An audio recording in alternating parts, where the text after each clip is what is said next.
these are technical terms. Sorry, hindi ako ganun ka. Access to the dump of the log servers of all servers that comprise the transactions of all the devices connected to the central transparency server from the first transmission on May 13, 2016, up to the time all data was transmitted and completed. If Yes. I may. I think we also have a copy of the letter of Attorney Lara Sabal. Yes. I think what we will do, Your Honor, subject to the protection order issued by the PET, we will just comply with the listed requirements and submit that to the JCOC, Your Honor. What's the protection order issued by the PT? There was a protection order, Your Honor, issued on July 28, 2016, covering the data, especially the data in the case of the Bongbong Marcos versus Lenny Robredo case, Your Honor.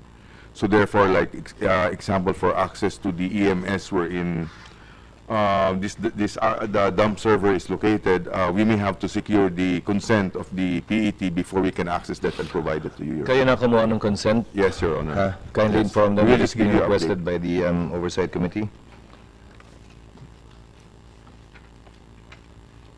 Also, Chairman Lim, address na kita ng Chairman habang wala pa kayong Chairman na, at saka magre-retire ka naman na bukas. Bukas na. Issue pa yun mamaya at palakay natin mamaya yun. Di ba may backup yung kada makina natin? Yes, Your Honor. It's a backup drive. Backup SD card. Backup SD card. My question is, so may main SD card, may backup SD card. Yes, Your Honor. And pag may palpak dun sa main, yung backup ang magpapadala. Yes, Your Honor. In theory, yung backup should be a mirror image of the main. Yes, Parang Your Honor. carbon copy lang siya, di ba? Do you have any data as to how many of the backup cards were used in the last elections in relation to how many of the main cards actually transmitted in the main elections? No, Your Honor. Why is that? Why was that not part of the system?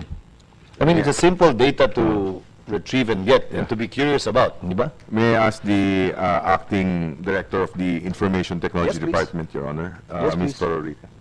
Can you identify yourself, ma'am? Ma'am, dito na lang kayo. Para hindi kayo makapagbulungan.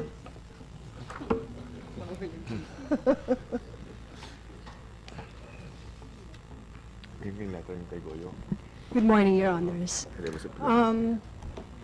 The system po works in such a way that when we transmit, it records only the IP address of the machine. It does not know whether it is the main card or the backup was used during the... Why is that? That's my basic question. Why is that? Wala po tayong interest malaman kung wala bang separate identity or control number yung backup? There is a control po, pero it's a manual, but it's not indicated in the transmission. Ang system po only knows that the machine transmitted, but from where, Kung main or kung main backup? or backup, hindi po. Because actually, ang transmission po talaga is always looking at the main port, not from the backup. Only sa last minute lang na, sa closing of elections lang, nako-close yung backup. But the backup will kick in when the main does not. It's not automatic po. When the backup is corrupted, we have a process po of No, when the main is corrupted, when the main is corrupted, we have a process of transferring yung backup to the main. So, laging main po ang source ng so transmission. presumably it's in the minutes of the BEI. Yes po, supposedly. So there's a way to get it. When we open the minutes po siguro. Ni walang report na sinubmit? Walang consolidated report na sinubmit kung ilan yung backup na ginamit? I'm not sure po with the minutes, but it's not open. It's not being open po. It's with the election records and statistics. Actually, I won't hide anything from you, cards on the table. I have records to show that the backup is not a mirror image of the main CD. A lot of them. And if you don't even know kung alin yung ginamit na backup at alin yung ginamit na main, how can we expect it to be accurate down to the last vote? I'll be presenting that in the next hearing, actually. So, on your part, what I need to know is, ilan yung backup na ginamit at saan? You have about 3 weeks to find that out, or at least give me an area where it was used and I can compare it. And I can compare it. Take, for example, or let's use Region 5. I have the data in Region 5. So show me and identify for me saan area sa Region 5 ginamit yung backup. And kindly print out and bring those backup drives here so that we get to check if it is indeed a mirror image of the main, as it should be. Ma'am, can you We'll try to get the consent also, Your Honor, of the PET on bringing of the SD cards, no? Because even a simple movement from one office to another, we have to secure the consent of the PET. Would there be a need for us to write directly to the PET? It would greatly help, Your Honor. We will write. Committee Secretary is directed to communicate directly with the PET with respect to these requirements. But ma'am, on your part, the minutes, ilan yung backup na ginamit? The PET would not have that record. It will stay within COMELEC and it's an internal procedure on how to identify kung alin. Ha, ma'am? Chairman Sherwin? Mr. Chair, before we proceed, may I acknowledge the presence of the Chairman of the Committee on Suffrage and Electoral Reforms, Congresswoman Quaresma of Nueva Vizcaya. Mr. Chair, may I pose some questions on the Acting Chairman of COMELEC? As I was reading the report of the CAC, although this is a report of the CAC, and as I just oppose it with the automated election law, the current mechanism for verifying the reliability and accuracy of the system was provided for 2016 elections. It was provided by SLI Global Solutions. And as mandated by law, it was done 90 days before May 9, 2016. Is that correct, Mr. Chairman? Yes, Your Honor. So, this is one of the ways for us to verify right from the very beginning, from the VCM, from the transmission, consolidation, and canvassing system, as well as its transmission to the three different servers: transparency server, central server.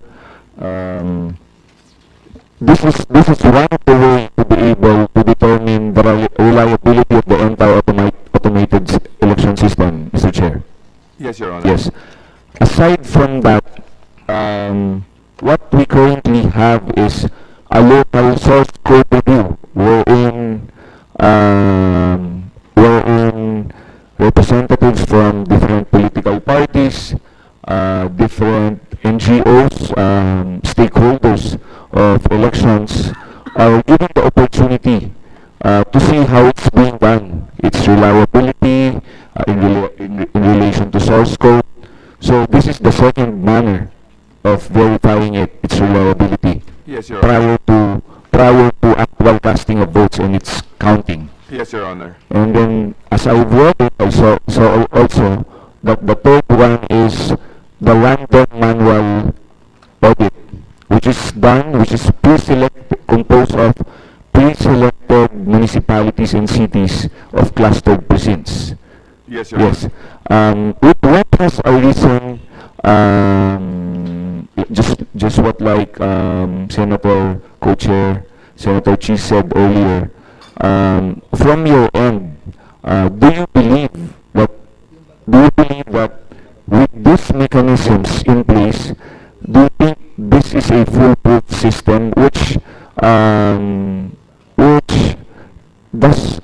wherein glitches will not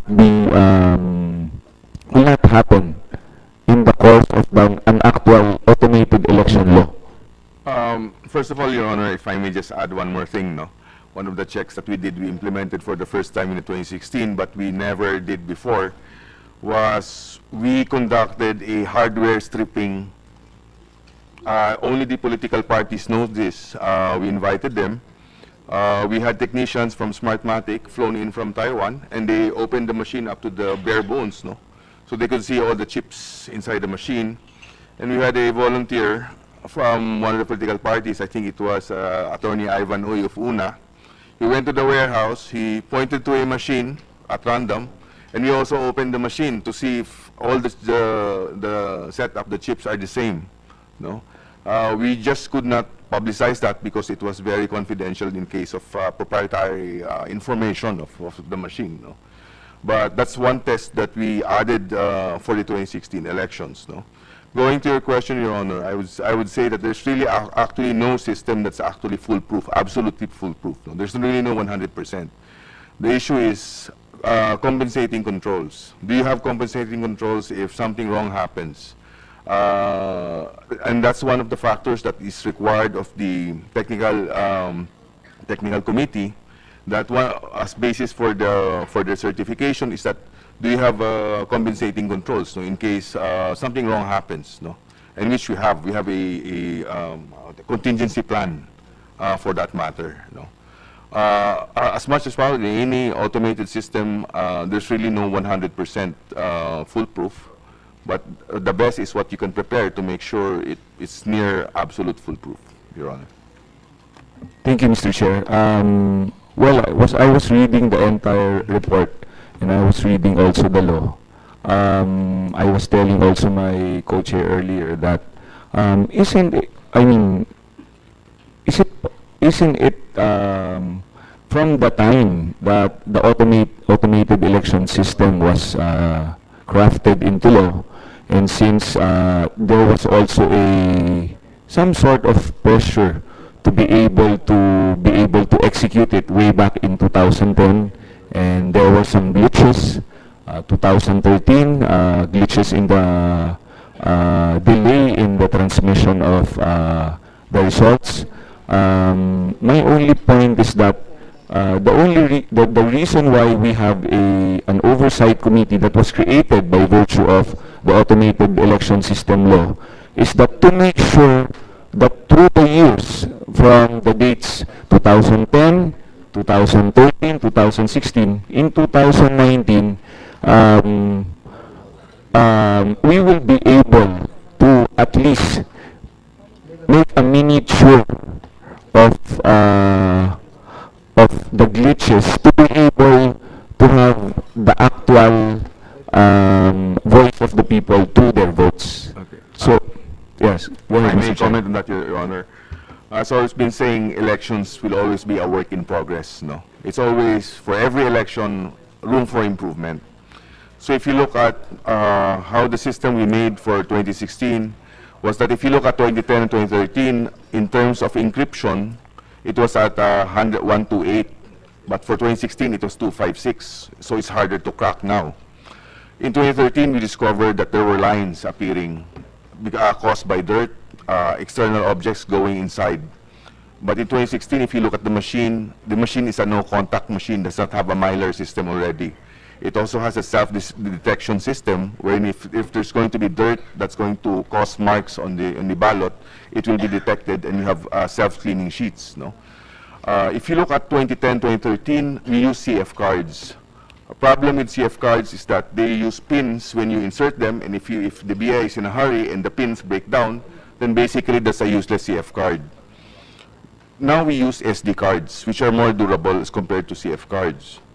If you look at 2010, 2013, only the main CF card had had digital images of the ballots, but the backup CF card did not have. Why? Because the processor of the machine then did not have the capacity to copy. It will take about 6 hours to copy from one CF card to another. But because of the more improved processor in 2016, it was near simultaneous that every time a ballot was inserted, it would automatically copy to the backup card. Now the difference was that in case the main card got corrupted, you would use now the backup card as your main card, and you have a blank SD card that was going to be your backup card. That was in 2016.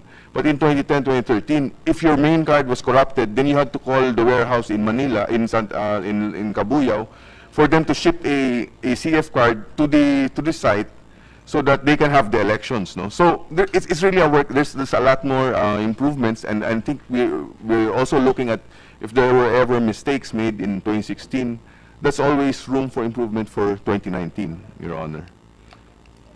Well, on a different note, Mr. Chairman, since you will be retiring tomorrow, and you've been the head of all this technical matter of the commission, in the meantime, do you have any idea who among your colleagues will be stepping up to spearhead the technical aspect of the automated election system?